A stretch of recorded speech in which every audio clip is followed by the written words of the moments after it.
Hello students, my name is Shumon Chakraborty. In this video, I will discuss the very first chapter from Snapshots.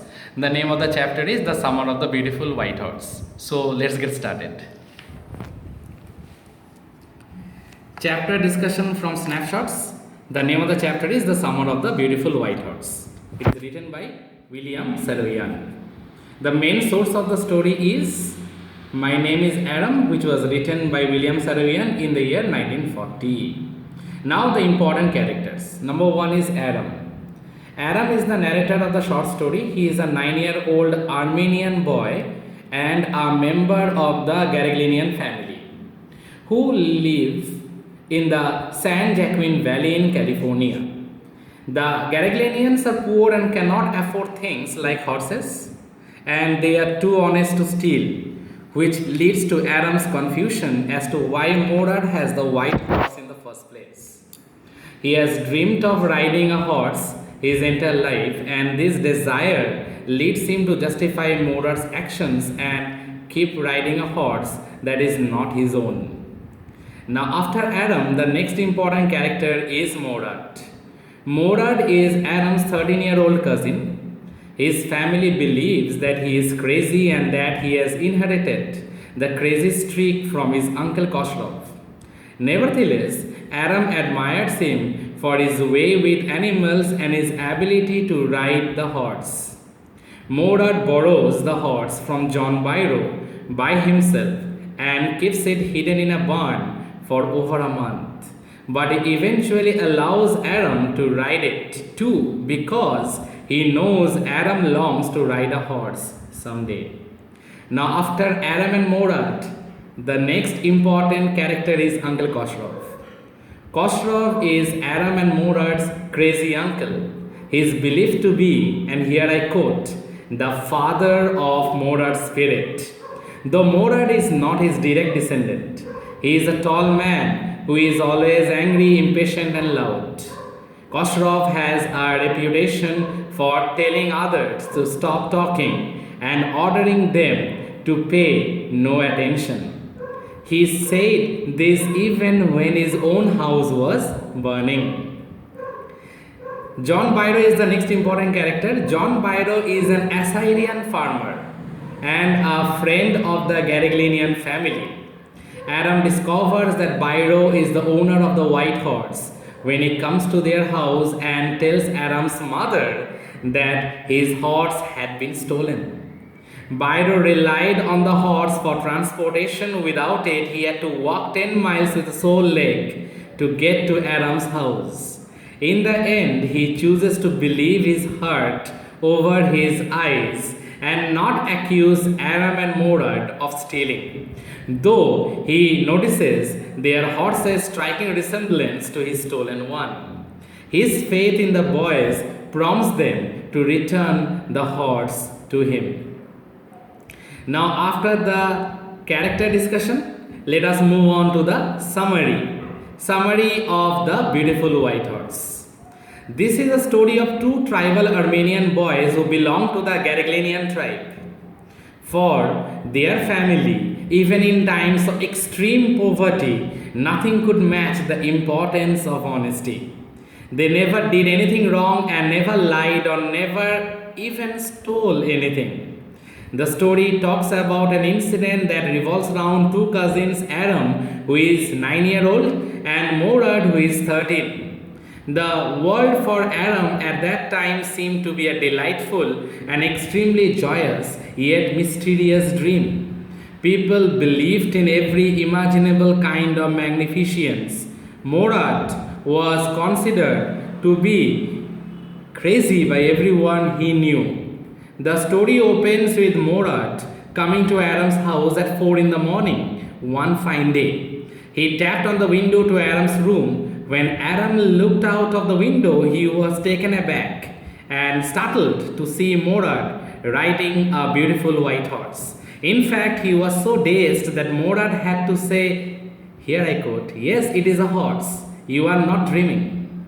All this was too unbelievable because Adam knew that they were too poor to be able to afford to buy a horse. The only way Morad could possess it could be by stealing. They were too honest to lie and yet too crazy to ride a horse. Thus, they kept the horse for 2 weeks, enjoying its ride in cool air and singing to their heart's content on the country roads. They hid it from the rest of the world by keeping it in a barn of the deserted vineyard. Meanwhile, Adam came to know that the horse was stolen from John Byro. They planned not to return it to him so soon, although it pricked their conscience to steal, which was completely their ethics and tribal norms. One fine day, they came across John, the farmer. Such was the boy's family, famous for their honesty, that the thought of his horse being stolen by the boys never crossed John's mind. He was just amazed at the resemblance and said, and here I quote, "I would swear it is my horse if I did not know your parents." This moving experience led the boys towards John's vineyard the very next morning. They left the horse in the barn after patting it affectionately. Later that evening, John seemed to be very pleased and shared the news of the return of his horse with Adam's mother. The story teaches us the importance and necessity of honesty, even in the face of greed and passion. Now, after summary that I discussed right now, let me move on to the important themes related to the Summer of the Beautiful White Horse. I've given it point-wise. Let us come to point number 1, the conflict between feelings and reason. Throughout the short story, Aram and Morad are caught between what they feel and what they know. When Aram first sees Morad riding the white horse, he knows that Morad must have stolen it, as his family is too poor to afford a horse. Yet he feels that this cannot be the case, for his family is always honest. As Adam greatly desires to ride the horse, he begins to make justifications for why they are not stealing, knowing that he cannot go against his family's honest reputation. Aram and Morad continue to make decisions based on feelings rather than reason, such as when Morad decides that keeping the horse for 6 months isn't stealing, whereas keeping it a year would be.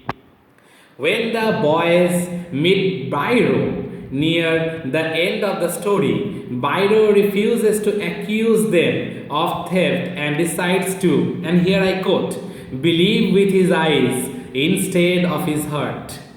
He chooses faith over reason and lets the boys go. The fact that Morad tells Byro that the horse's name is, here I quote, my heart, is symbolic. The boys justify their keeping and riding the horse with their hearts and not with reason. In the end, Byro's comments to the boys prevent their desires from clouding their reasoning any longer, and they return the horse the very next day. The next important theme, the importance of character and reputation. The Garaglianians pride themselves on and are well known for their honesty. Though they live in extreme poverty, they do not steal, valuing honesty over wealth and their reputation over whatever they might gain through stealing. Aram and Morad, for the most part, remain loyal to this reputation, while they do temporarily take a horse that doesn't belong to them. They are unwilling to steal it outright and make justification for their actions.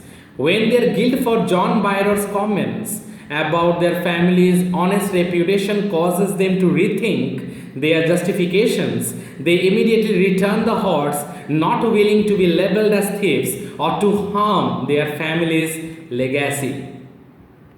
In the end, the Garaglianian family's honesty saves Aram and Morad. Byro observes that the horse they are riding looks exactly like his own, but he chooses to believe that it is not his horse based on the honest reputation of their family. Whether he knows the horse is his or not, Byro trusts the boys and does not go to their parents about the matter. Aram and Mora's honesty in returning the horse is rewarded. If Byron knew that they stole it, he doesn't say so and instead remarks that his horse is better tempered and healthier than ever. In a way, Byron's own gentleness of character pays off too. He is slow to accuse the boys and trust their integrity, and his horse is returned the next day. Now, finally, the moral of the story. The moral of William Saroyan's The Summer of the Beautiful White Horse. The moral of William Saroyan's The Summer of the Beautiful White Horse is that compassion in the face of conflict yields both room for growth and fair compromise. John Byron knows that Morad and Aaron have stolen his missing white horse, a fact which is confirmed when he comes across the two boys as they are stabling the creature after their morning ride. Rather than acting out of vengeance and seeking punishment for the thieves, Byron asserts, and here I quote, "A suspicious man would believe his eyes instead of his heart." In other words, this is something important about believing in the goodness of the human spirit and seeing the best in others. Byron seems to implicitly understand that the boys must have a good reason, even a spiritual reason, for taking his property away from him. Surely one would not steal unless out of genuine need. This gentle approach to catching the boys in the act results in his horse being returned the very next morning. Much to his delight, he discovers that his horse has been trained quite well and has grown stronger and more even-tempered in the time that it was missing. Due to his generous and forgiving spirit, Byron has actually gained something positive out of being the victim of a crime. This is truly a, here I quote, win-win approach to life. Thank you so much.